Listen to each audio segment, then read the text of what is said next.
God's love. Nag-usapan natin itong ni Father. Ngayon, Tapos, God's love. Okay. So, sa God's love, kanina pinag-usapan yung pagmamahal ng Diyos. Sa pagmamahal ng Diyos sa atin, huwag na po gano'n.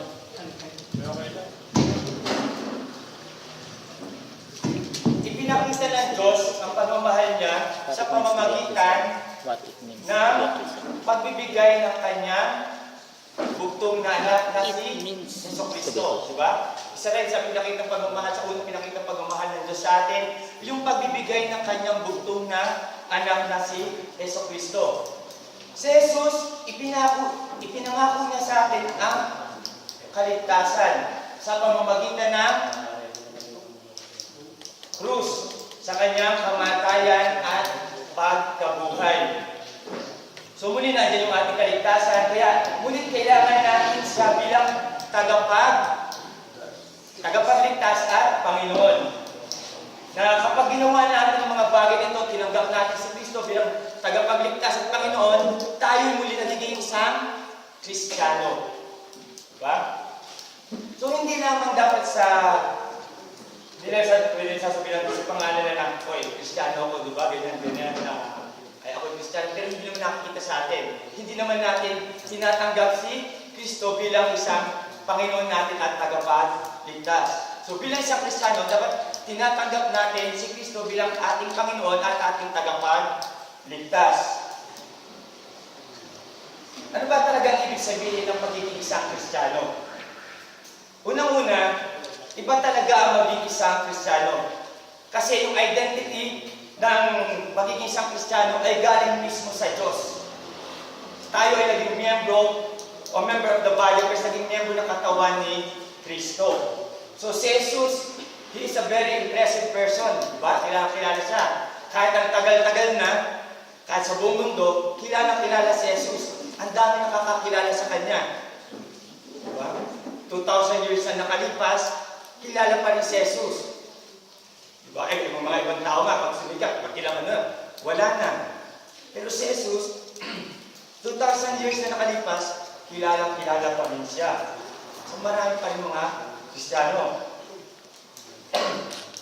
And then, bilang mga Kristiyano, ang dami natin, sa ibang bansa, makikita natin mga maraming Kristiyano na nag-aalay ng kanilang mga buhay, di ba? Para kay Kristo. Di ba? Ang dami mga namatay na martir. Di ba? Inialay nila yung kanilang buhay para kay Kristo. So, si Jesus ang ipinangako ang ating kaligtasan at ibinalik tayo sa pakikipagrelasyon natin sa Diyos Ama. At nakita natin sa Kanya na kay Jesus maaaring maging buo yung ating, maging buo tayo, maging puno at kasagasagana yung ating buhay. Kaya nga, so bilang mga Kristiyano, daladala natin yung pangalan ni Kristo. Diba? Bilang tayo mga Kristiyano, kakibat natin yung pangalan ni Kristo. Kaya nga gusto natin malaman, ano ba talaga yung kahulugan ng pagiging isang Kristiyano? So narito yung mga misconception or incomplete notion about Christianity. Ito yung mga paniniwala o tingin ng ibang tao ito naman yung mayroong katotohanan, di ba? Sinabi ng Padre na may mga ginagawa tayo, may maganda, tama. Pero, ngunit, kulang. Okay, una, sabi nga, Christianity is reduced to a mere religious system. So una, sabi ng iba, ang Kristyanismo ay sistemang pangrelihiyon. Ibig sabihin, yung mga doktrinang pinaniniwalaan natin. Like for example, yung mga dasal, mga Apostles' Creed, di ba? Mga panalangin, Our Father. So, kung marami sa kanila, maraming pananampalataya natin is, andun lamang sa intellectual level. Yung nasa sa isip lang natin, memories lang natin. Araw-araw sinasabi natin, sinasambit natin, pero kulang. Hindi natin isinasabuhay sa pang-araw-araw natin ginagawa. Di ba? Andito lang. Pagkadasal, wala na. So, hindi natin ginagamit sa araw-araw nating pamumuhay. So, sabi ng iba, ang Kristyanismo ay religious practices. Yung mayroon kang ginagawa kung ikaw isang Kristiyano o isang Katoliko. Una, nagsisimba ka, nagnonobena, saka kung ano naman mga ginagawa natin sa sa simbahan. So yun, sabi ng iba, kapag marami kang nalalaman tungkol sa Diyos. Sabi ng iba, kung ikaw ay naglilingkod sa Kanya, you're doing a lot for God. Yun ang mga Kristiyano. Tumutulong mo sa mahirap, nagbibigay ka, so yan. Doon nakikita yun ang pagiging sa Kristiyano. Pero kasama lahat doon, may katotohanan. Lahat ng yon. Kaya nga lang, hindi kumpleto. Kulang yon kung hindi natin isasabuhay yung ating pananampalataya. Kung yung nasa sa isip natin ay hindi umaabot sa puso natin, kaya nga dahil sabi, ang ating pananampalataya ay ang ating pagiging Kristiyano. At hindi lamang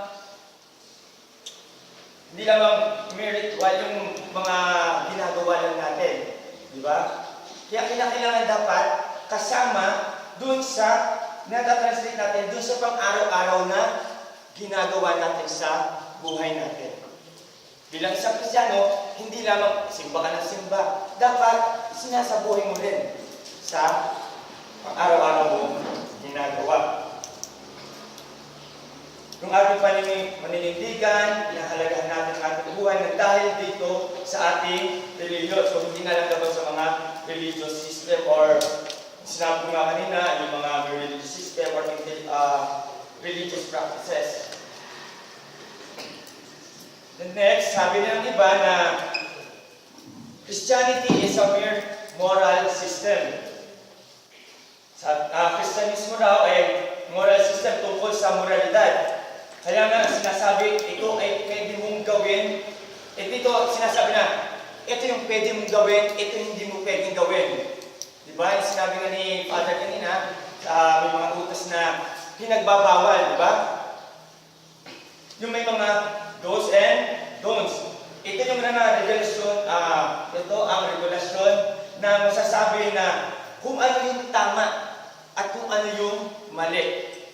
Diba? Sa atin, buhay natin, sinasabi natin, huwag mong gawin yan, mali yan. Huwag kang gumawa ng masama kasi pag ginawa mo masama, sa impyerno ka mapupunta. Diba? So, ang nagiging, natin ay parang, kaya nga, ang nagiging buhay natin bilang isang Kristiyano, gawin natin kung ano yung tama. Huwag natin gawin yung kung ano yung mga mali. Kaya hindi ba kakabuti? Pag gumawa ka naman, punta ka sa impyerno.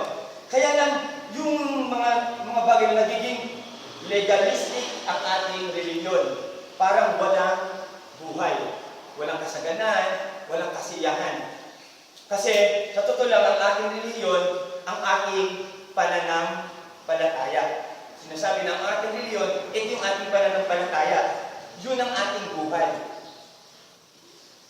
So, meron tayong ginagawa, meron tayong hindi ginagawa, hindi dahil sa sumusunod tayo sa utos, sumusunod tayo sa batas. Ginagawa natin yon dahil sa pagpapakita natin ng relasyon natin sa Diyos. Diba? Ginagawa natin mga bagay natin yon, mga bagay na yon, dahil pinapakita natin yung relasyon natin sa Diyos. Okay lang? Mabilis ba? Mamalat ako. Okay? Marami kasi. Abutin tayo ng 3 oras. So yun ang Christianity sa moral system. Then next, 3, sinasabi na Christianity is a social humanitarian system. So yun ang Kristyanismo ay social humanitarian system. Tumutulong tayo sa mahirap, gumagawa tayo ng mabuti sa kapwa, ini-equate ang Kristiyano sa humanitarian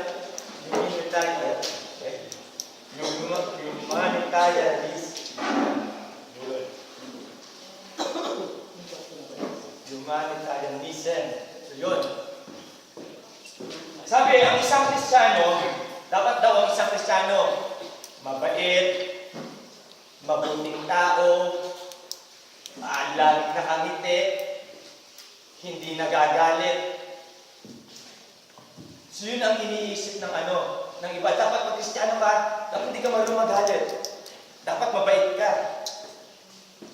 Dapat lagi ka nakangiti. Diba? Kaso kulang yun. Kasi kung hindi natin ipapasok ang pagka-Diyos ng ating Panginoong Jesus, at yung sinasabi nila na yung Kristyanismo ay dapat mabuting tao, gumagawa ng kabutihan, kulang yun. Dapat kasama natin ipapasok natin sa sarili natin yung pagka-Diyos ni Yesu Cristo. Kasi nga, di ba? Sabi nga, kasi nga yung mga hindi mga naniniwala kay Kristo, di ba? Sila nga, hindi naniniwala, pero gumagawa sila ng mabubuti. Mas nakakalupa nga sa tulad ng mga Kristiyana, mas dagpa tayo nila, di ba? Mas gumagawa pa sila ng kabutihan. Mas alam pa nila kaysa sa atin. Kaya dapat tayo, ipinapasok natin sa buhay natin yung pagka-Diyos ni Kristo. Sabi pa nga, dapat hindi nagagalit. Dapat nakangiti. Sabi nga ni Father, si Kristo, mismo si Kristo, nagalit. Diba? Noon sa may templo, diba? Yung tinaboy niya yung mga nagtitinda doon, diba? Siya mismo nagalit. So, sabi nga rin pwede naman, hindi naman masama magalit. Basta, nasa righteous anger lang tayo. Nasa tamang pag-ano lang tayo. Halimbawa, diba? Ikaw ba naman Kristiyano ka, nakangiti, hindi ka magagalit, dito, like for example, abortion, di ba? Matutuwa ka pa nun. Di ba? Minsan, mararamdaman natin, pagkakaroon tayo ng parang galit, kasi alam natin na masama yun, di ba? So, kailangan din natin na may time na nandun din na hindi sa oras hindi tayo nagagalit. Kaya yung paniniwala din ay nakikita lang nila, kulang yun kung hindi natin isasaloob yung pagka-Diyos ni Kristo.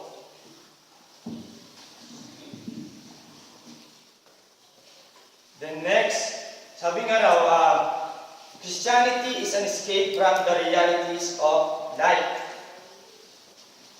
Ang Kristyanismo daw yun, kung ikaw ay tatakas, nagtakas natin dun sa mga problema dumarating sa buhay natin.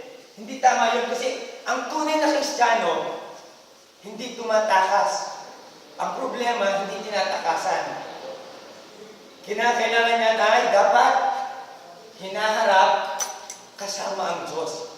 Andun dasal mo, tagabi ka. Harapin mo yung problema mo. Hindi mo kailangan takasan. Yung mga isang Kristiyano, dapat hinaharap natin yun. Okay? So, yun. So, yun ang mga pagkukulang or kakulangan or pagkakaintindi sa bilang isang Kristiyano. Ano ba talaga yung tunay na ibig sabihin sa Kristiyano? Sabi nga,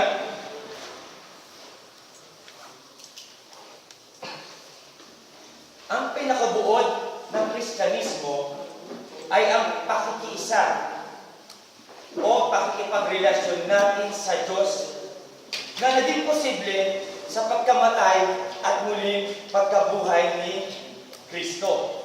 The essence of Christianity is union with God made possible through the death and resurrection of Jesus Christ. Ang isang Kristiyano ay isang tao na may relasyon ng pagmamahal sa Diyos. Ang lahat ng ginagawa natin at iniisip natin sa buhay ay dapat nagpapakita ng relasyon natin sa Diyos. So bilang isang Kristiyano, dapat tayo ay may pakikiisa, ay may pagkakaisa o may isang malalim na relasyon sa Diyos. Yun ang paglunan ng santunin na Kristiyano. Meron tayong malalim na relasyon sa ating Panginoon. Hindi yung mga ginagawa lang natin, di ba? Yung sinabi niya, simba yung yun. Hindi lang yun. Dapat may malalim din tayo pakipagrelasyon sa Diyos. Sabi nga, yung relasyon natin ito ay inumpisahan ng Diyos. Mababasa natin sa Ephesians 2, verse 2, 4 to 8.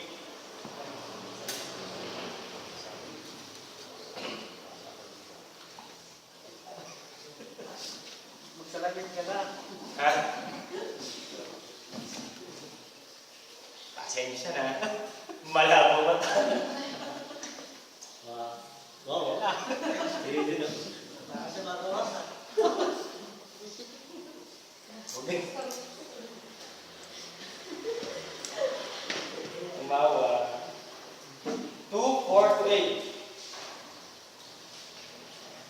Sabi nga, subalit napakasagana ang habag ng Diyos at napakadakila ang pag-ibig kay Kristo na inukol niya sa atin.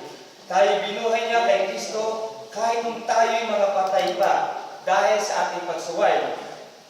Naligtas na kayo dahil sa kanyang kagandahang loob. Dahil sa ating pagkaisa kay Kristo Jesus, tayo'y binuhay na kasama niya at pinuupong kasama niya sa kalangitan. Ginawa niya ito upang sa darating na mga panahon ay maipakita niya ang di masukat na kasaganaan ng kanyang kagandahang loob sa atin.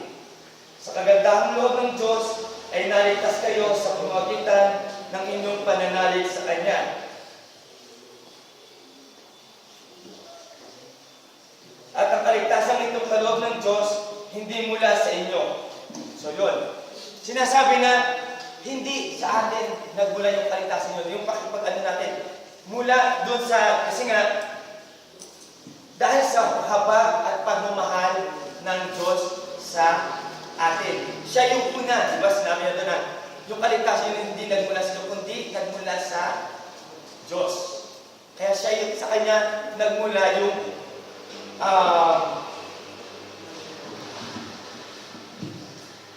yung pakikipagrelasyon, yung unang yung pakikipagrelasyon natin sa Diyos. Okay? Sabi nga, it is a relationship initiated by God out of His mercy and love for us.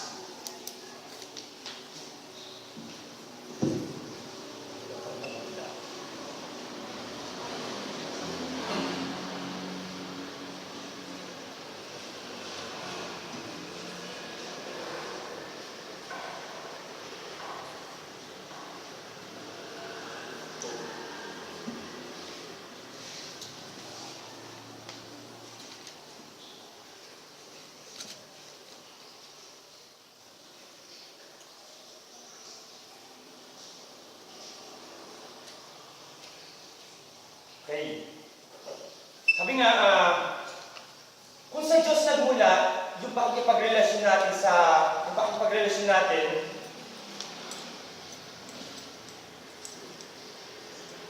kaya nga, kung ang Diyos ang pinanggalingan ng relasyon na tinatawag natin Kristyanismo, ibig sabihin kasi, ang Diyos ay hindi nagbabago. And Jesus Christ stay now and forever. Kaya, yung mga batas at pamumuhay ng isang Kristiyano dapat hindi rin nagbabago. Kasi ang Diyos, hindi nagbabago yan sa atin eh. Kahit mula na simula, hindi nagbabago yan. Kahit anong ginagawa natin, andun pa rin siya eh. Kaya dapat tayo, yung mga batas at ang pamumuhay natin, dapat hindi rin nagbabago. Kaya nga, dapat tatanggapin natin yung mga salita ng Diyos. And then, i-apply natin sa araw-araw nating pamumuhay. And then, sa Kristyanismo, sabi nga sa Kristyanismo, tayo rin ay nagiging bagong nilalang at nakikibahagi tayo sa buhay mismo ni Jesucristo. In Christianity, we become a new creation and participate in the very life of Christ. Sabi sa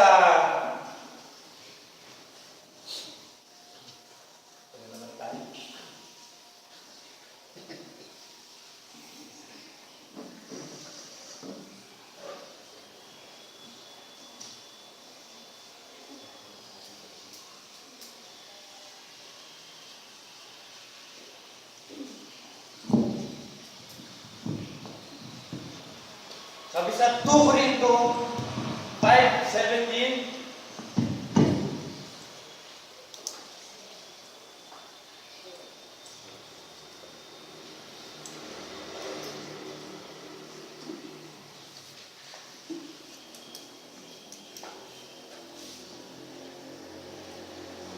sabi niya, kaya ang sino mang makipag-isa kay Kristo ay isa ng bagong nilalang. Wala na ang dating pagkatao. Siya ay bago na. Diba? Sabi na, pag tayo nakipag-isa kay Kristo, diba, nakipahagi tayo, tayo ay nagiging mabuti, nagiging isang bagong nilalang. Kung ano tayo dati, kapag natanggap na natin si Kristo, iba na tayo. Diba? May pagbabago na sa atin. Ito'y napaganda kasi kahit ano pa man ang ginawa natin sa buhay natin, naging masama man tayo, naging masama, napalayo man tayo sa Diyos, or gawa tayo ng masama, nagkasala tayo, pero may pagkakataon pa, di ba? Nagsisi tayo sa kasalanan natin. And then tinanggap natin si Kristo sa buhay natin. Yung lahat ng ginawa natin yun, baliwala na sa Diyos. Kasi nga, bago na tayo. Kasi nga sa atin na, ang namumuhay na sa puso natin, namumuhay na sa atin, ay sino? Si Kristo. Diba? All things are new. Kaya dapat, kinakailangan na tayo mag-umpisa muli. Hindi yung, tinanggap natin si Kristo. Maya-maya, ikalabas. Wala na. Diba? So, once na tinanggap natin si Kristo, andun na. Siyempre, bago na tayo. Mag-uumpisa na tayo. Mag-uumpisa na tayo saan? Sa matuwid, sa maganda daan, di ba? Sa pagbabago. Hindi, ay, tinanggap ko na si Kristo. Bago na uli ako. Mag-uumpisa na uli ako. Gumawa ng mali. The next time, tatanggapin ko na lang uli. Di ba? Hindi naman ganun. Dapat once na tinanggap natin si Kristo, ando na may unti-unti na nagbabago sa buhay natin. Nag-uumpisa na tayo. Diba? Sabi niya, hindi yung sinasabi natin na, ay, Kristiyano na ako. Hindi yung sa pangalan lang natin, ay, Kristiyano na yan. Tinanggap na niya si Kristo. Pero, hindi naman isa sa buhay, wala rin ba? Kaya sabi nga, once tinanggap natin si Kristo, dapat isinasabuhin natin. May doon na tayo unti-unting pagbago sa sarili natin. Kasi si Kristo na ang nananahan sa buhay natin.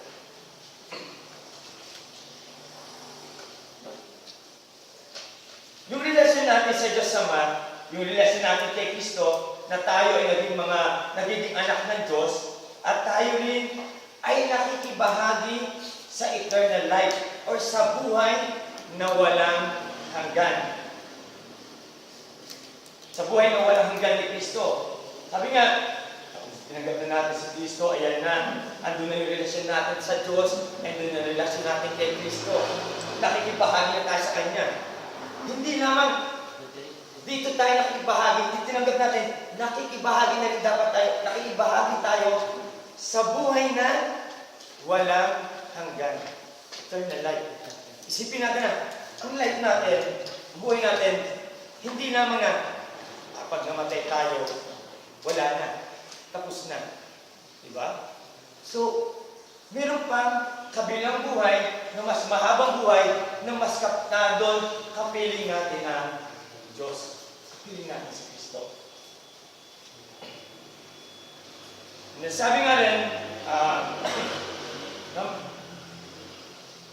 tayo ay we take at nature of God. Nakikipagin tayo sa katangian ng Diyos. Ano yung katangian ng Diyos? Yung pagiging holiness, kabanalan. Hindi lamang na dapat tayo maging mabuting tao. Dapat, andun na maging isang banal din tayo.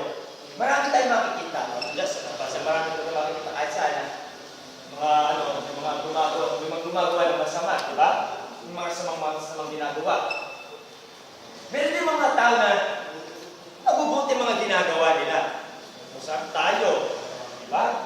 Tayo every Sunday, nagsisimba tayo. Di ba? Linggo-linggo nasa simbahan. Miraculous na nonobena, di ba? Ganun na tayo mga Kristyano. Pero pagdating ng ilang araw, every Sunday, simba. Pagdating ng Monday, Tuesday, Wednesday, Thursday, wala na.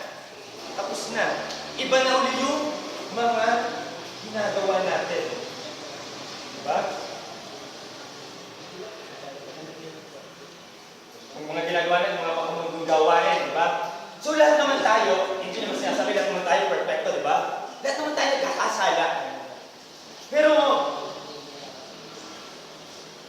dapat hindi tayo manatili sa iisang sitwasyon na ganun lamang. Hanggang doon na lang tayo na, ay mabait naman ako, nagsisimba naman ako, nagdadasal naman ako. Hindi dapat tayo manatiling ganun. Dapat tuloy-tuloy. Dapat tuloy-tuloy ito. Tulad ni Kristo ay pagiging banal niya. Dapat tuloy-tuloy sa buhay natin. Hindi dapat manatili tayo sa sitwasyon na hanggang dito lang, mabait naman ako eh. Diba? Magsisimba naman ako, dadasal naman ako. Hanggang doon na lang tayo.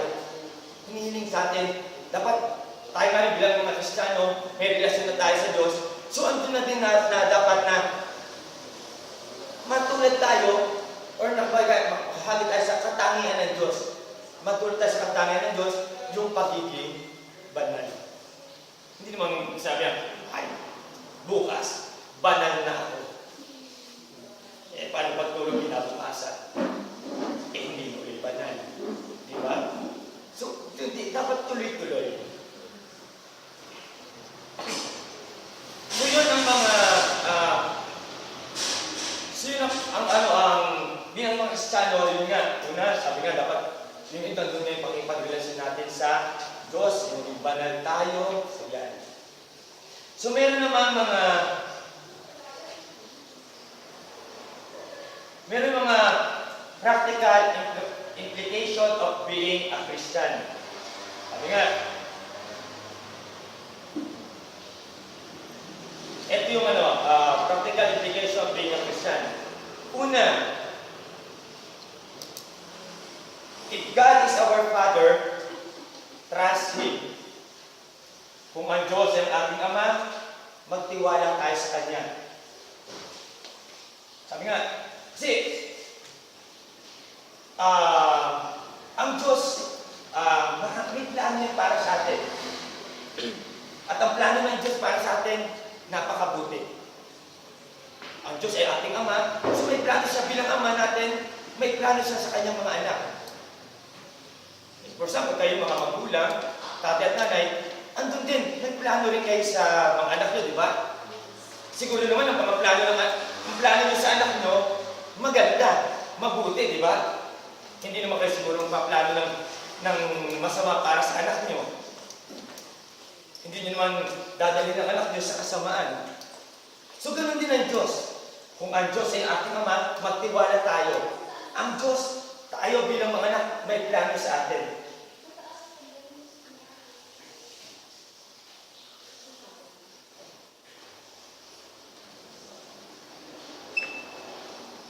At ang plano ng Diyos ngayon sa atin, ang lahat ng yon ay mabubuti.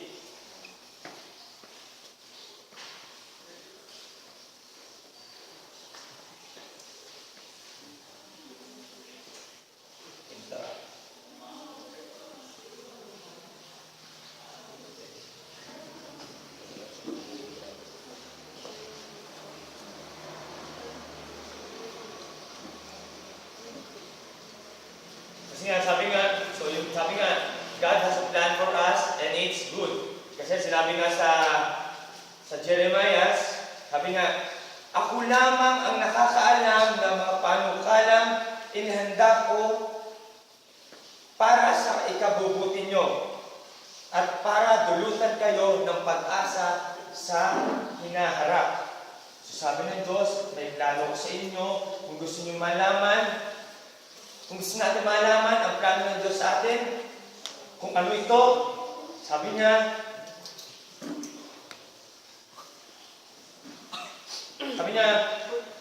look for me, pray for me, di ba? Manalangin tayo sa Diyos, di ba? Kausapin natin ng Diyos, pag-usap tayo sa Kanya, di ba? At yun naman mga plano ngayon, i-reveal sa atin, sasabihin ng Diyos, ipapaalam din sa atin yung plano ng Diyos. Di ba? At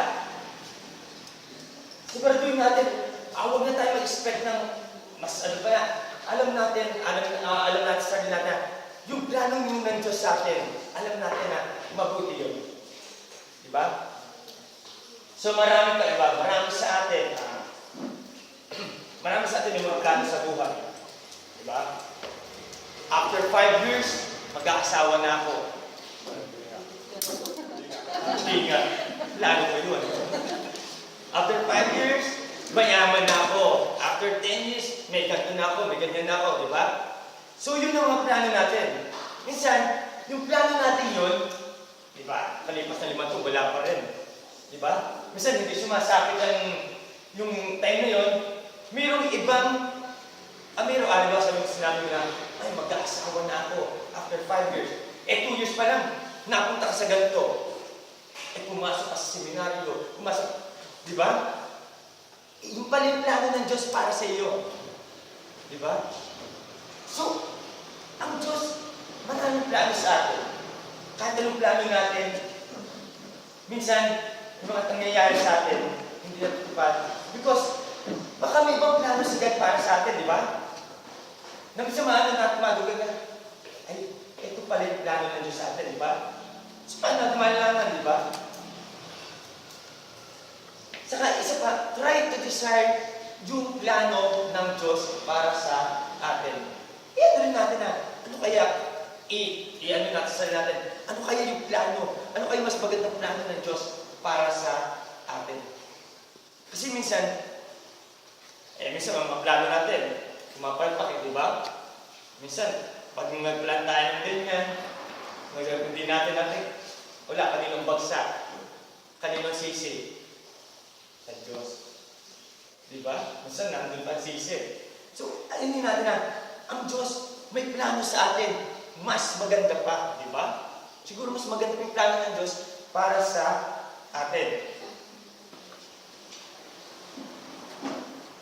Then next, sabi nga, our Father knows our needs and He will provide for us. Kung ang Diyos ang ating Ama, tulad ng mga tatay dito, di ba? Ibinibigay niya, bilang tatay, ibinibigay niya yung lahat ng pangangailangan ng kanilang mga anak. Di ba? Pag hindi, gumagawa pa sila ng paraan para lang ibigay sa mga anak nila yung mga pangangailangan. So, ganun din ang Diyos. Kung ang Diyos ang ating Ama, ang lahat, kung ano yung mga pangangailangan natin, siya ang nagpo-provide. Ibinibigay niya. Dahil sa pagmamahal niya sa atin.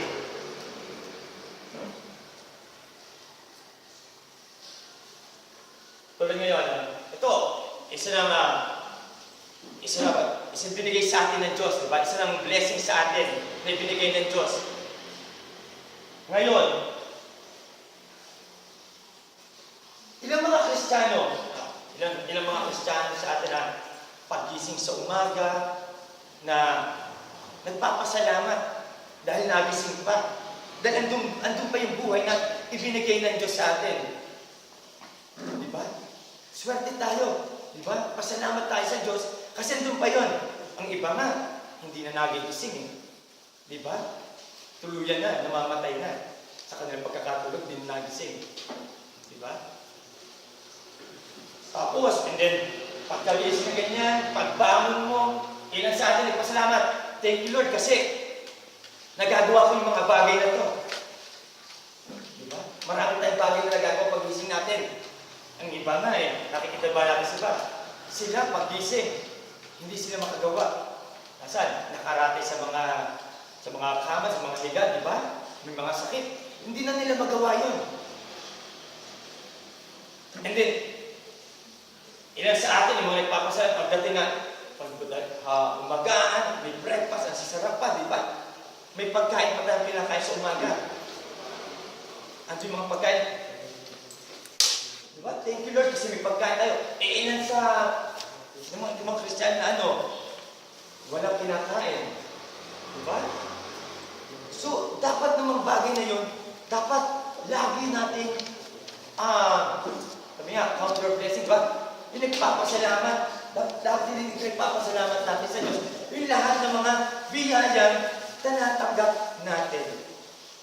Yung mga biyayang binibigay sa atin ng Diyos. Yung mga pangangailangan natin, nagdadasal tayo, binigay sa atin mga ganyan. Dapat, pasalamat tayo. Ang Diyos ang nagpo-provide ng lahat. Di ba? Yung mga pangangailangan natin, binibigay ng Diyos yan.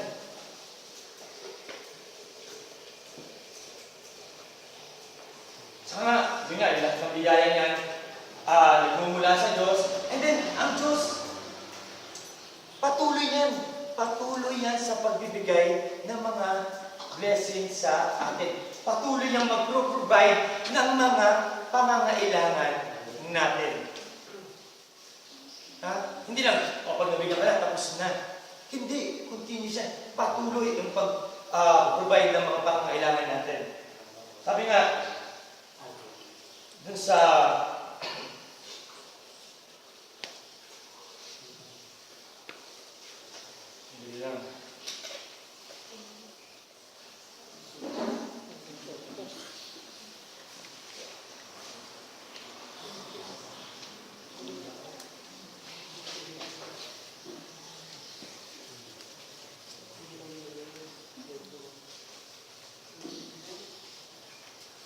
Antok pa kayo?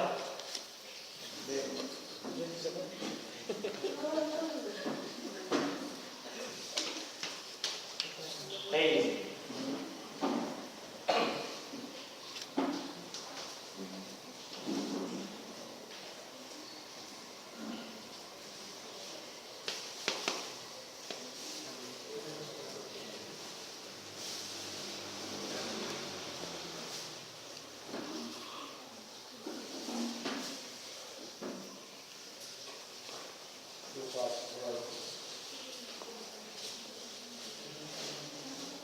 Okay, nakita ko yan.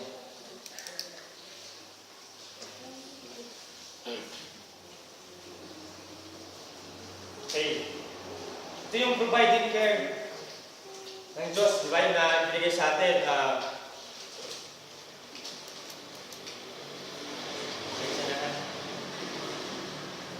Okay. At sinabi ni Jesus sa kanyang mga alagad, kaya't sinasabi ko sa inyo, huwag kayong mapagabag tungkol sa pagkain na kailangan upang mabuhay, o tungkol sa damit na itatakip sa katawan, sapagkat ang buhay ay higit na mahalaga kaysa sa pagkain, at ang katawan kaysa pananamit. Isipin na lamang ninyo ang mga uwak. Hindi sila nag-ahasik ni nag-aaniman. Wala silang bangan ni kamalig, gayunmay, pinakakain sila ng Diyos. Gaano pa kayo? Higit kayong mahalaga kaysa sa ibon. Sino sa inyo ang makapagpapahaba ng kanyang buhay ng kahit isang oras man lamang sa pamamagitan ng pagkabalisa?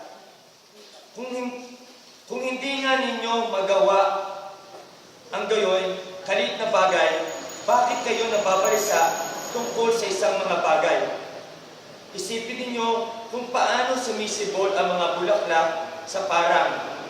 Hindi sila nagpapagal ni humahabi man. Ngunit ito ang sasabihin ko sa inyo. Naging si Solomon ay hindi nakapagsuot ng kasing ganda ng isa sa mga bulaklak na ito. Bagamat napakariringal ng mga damit niya.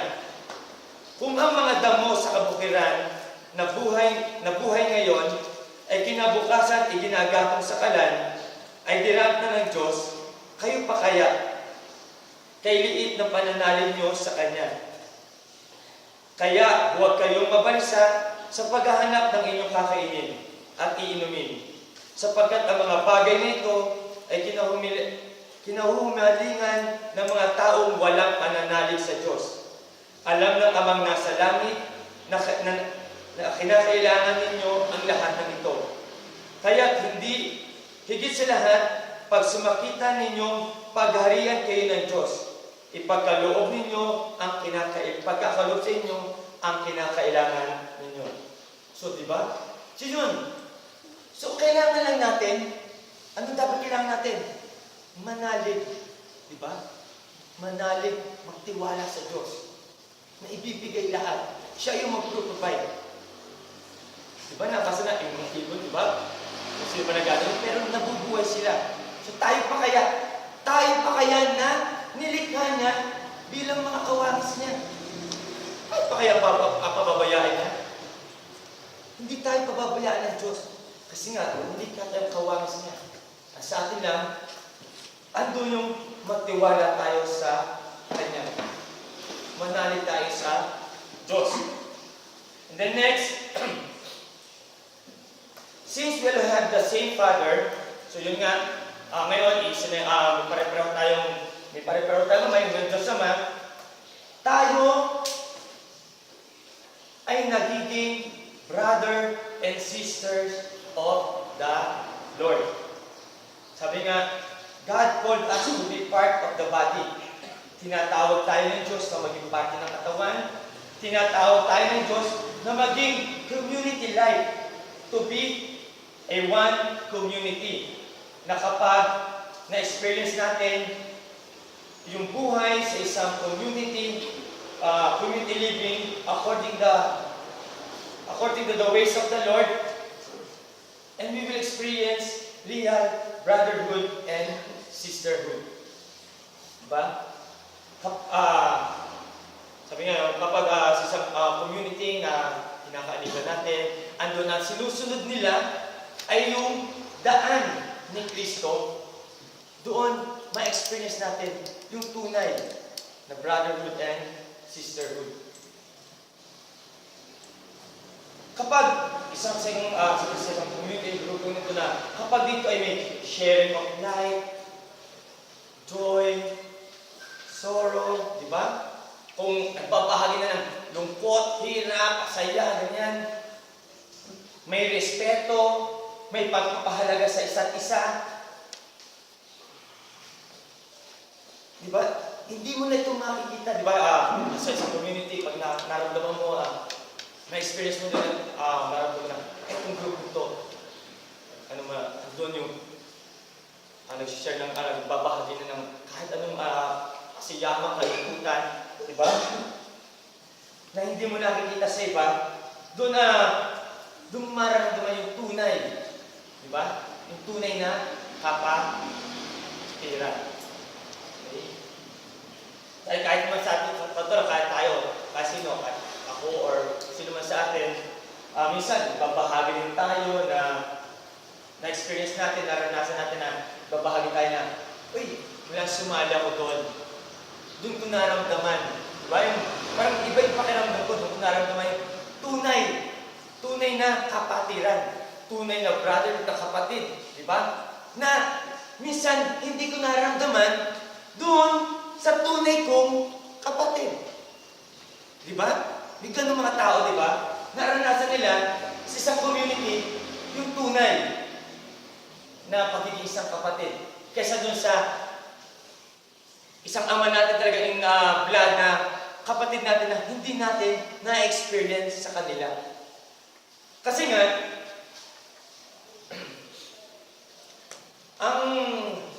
siyempre, dun sa tunay natin kapatid, ang dumadaloy kasi doon is sa dugo natin is yung dugo ng parents natin. Diba? Blood of our parents. But sa isang community, sa isang brothers and sisters of the Lord, ang dumadaloy dito ay ang dugo ni Heso Kristo. Diba? Kaya nga tayo ay nagiging, pag andito tayo sa grupo, doon natin experience na, kasi dumadaloy sa atin, si Kristo iisaywan natin, kaya doon tayo nagiging parang mas close. Diba? Mag-close, mas malapit sa isa't isa. Mas doon natin naranasan yung tunay na kapatid. Diba?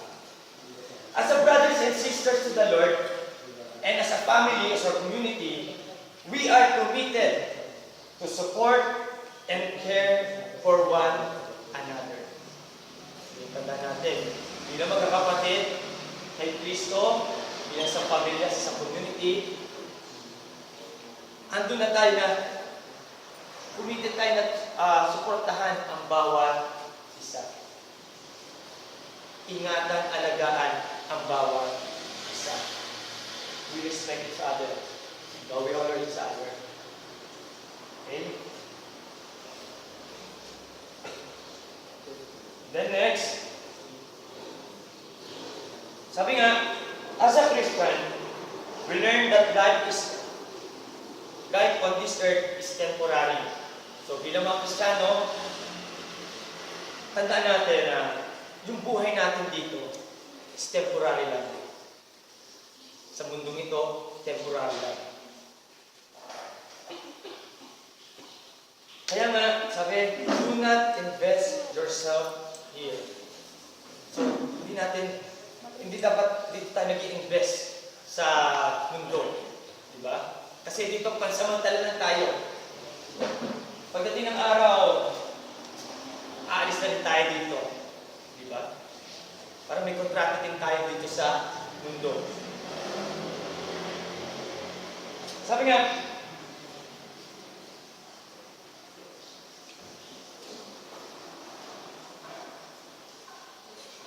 so dapat ang kasi nga, ang citizenship natin ay sa langit.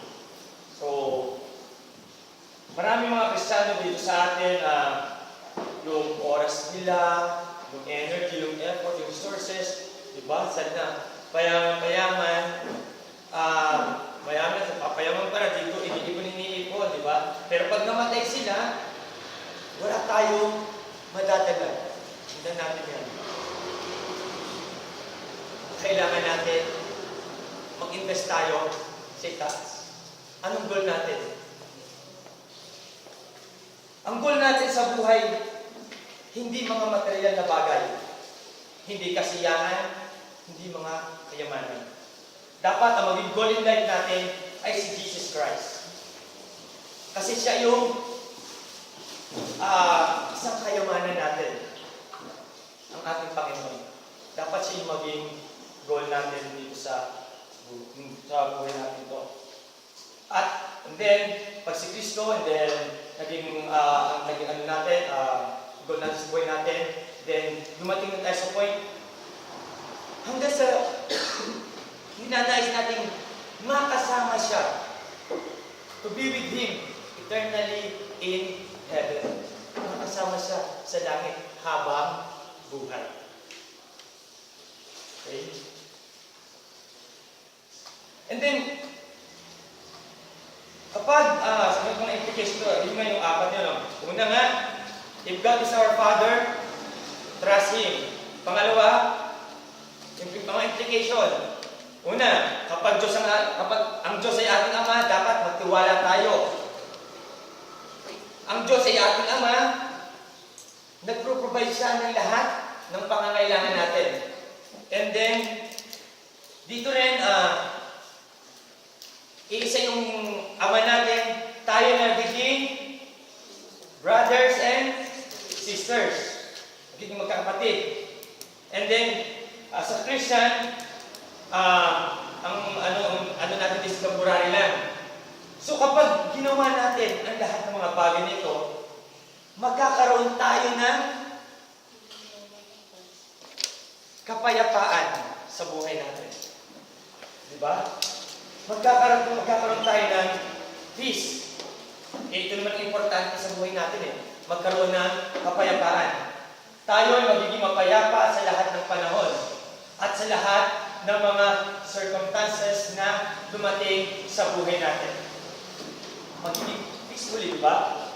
Ang kapayapaan ang hinahanap ng mundo na wala sa buhay ng nakararami. Marami sa atin nagpapahala kasi marami na sa atin nangyayari. Maraming kaguluhan nangyayari sa mundo ito, di ba? So, ang hinahanap lahat, kapayapaan. Maging mapayapa, di ba? Kaya nga, dito naiba yung mga Kristiyano.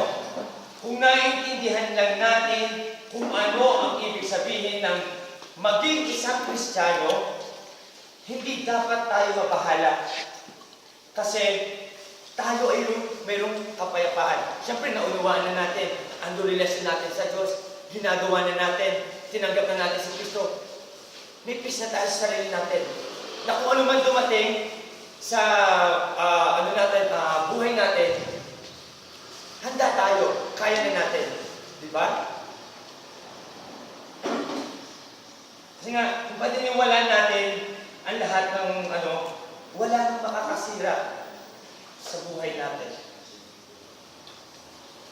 Kaya nga, sabi nga, kung ano man dumating sa buhay natin, problema o gulo o ano man sa mundong ito, ano man mangyari, andyan pa rin ang Diyos, committed ang Diyos na tulungan tayo.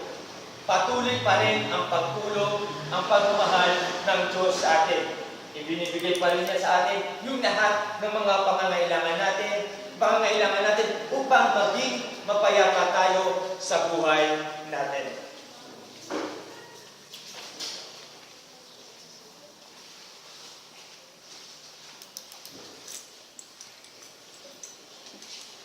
Kaya nga, if we are Christian, we are the most fortunate and privileged of people. For God Himself is our Father. We need never be afraid of anything. Hindi na tayo kailangang matakot pa. Kasi, andyan ang Diyos na ating Ama na tutulong at gagabay sa atin. Paano natin malaman? Sinabi na nga ni Kristo, diba? Sinabi na nga ng Diyos. Diba? Na siya ay doon sa hindi siya na ibibigay niya lahat yung mga kung ay sa mag-provide ng mga pangangailangan natin. And then the last one is, put your lives now completely in the God's of hands. Bigay natin sarili natin sa Diyos. Ialin natin ang buhay natin sa Kanya. Okay? And then, yun nga, and then continues. And then habang buhay, kung ano man yung mga natututunan natin, ano man yung mga naranasan natin, na ginagawa natin, sana hindi lamang naririnig natin, hindi lamang nababasa natin, dapat continuous na isinasabuhay natin sa sarili natin. Pagsimba, pagsalita ng Diyos, dapat kinakailangan laging translated sa buhay natin sa pang-araw-araw. Hindi ang pagkatapos, tinanggap na natin, tapos na. Sana tinanggap na natin sa Kristo, continuous. Ang Diyos, as Kristo ang sentro natin sa buhay natin, ang Diyos, ang ibigay natin sa Diyos ang buhay natin sa Kanya. Okay? Thank you.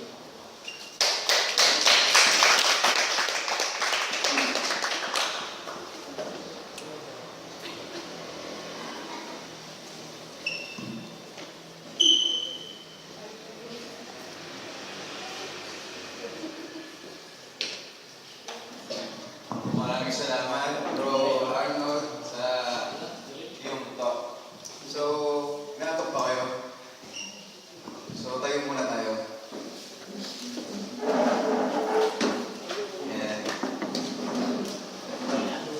Oh, kukunin. Kukunin. So, tawagin po natin yung mag-share about sa talk number 2, what means to be a Christian. Tawagin po natin si Sis Given sa kanyang munting mag-share.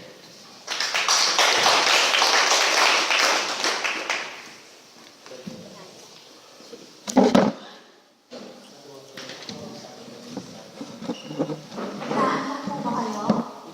Kasi, wala silang bilang. Tayo na lang po tayo sa trip. Para po matanggal yung antok natin. Hindi na kayo. Maganda tayo. Pag sinabi kong apple, candy pa, candy pa, right. Apple. Pag banana, left. Pag mango, sa likod. Pag orange, sa harap. Okay po ba? Ulit. Tulog po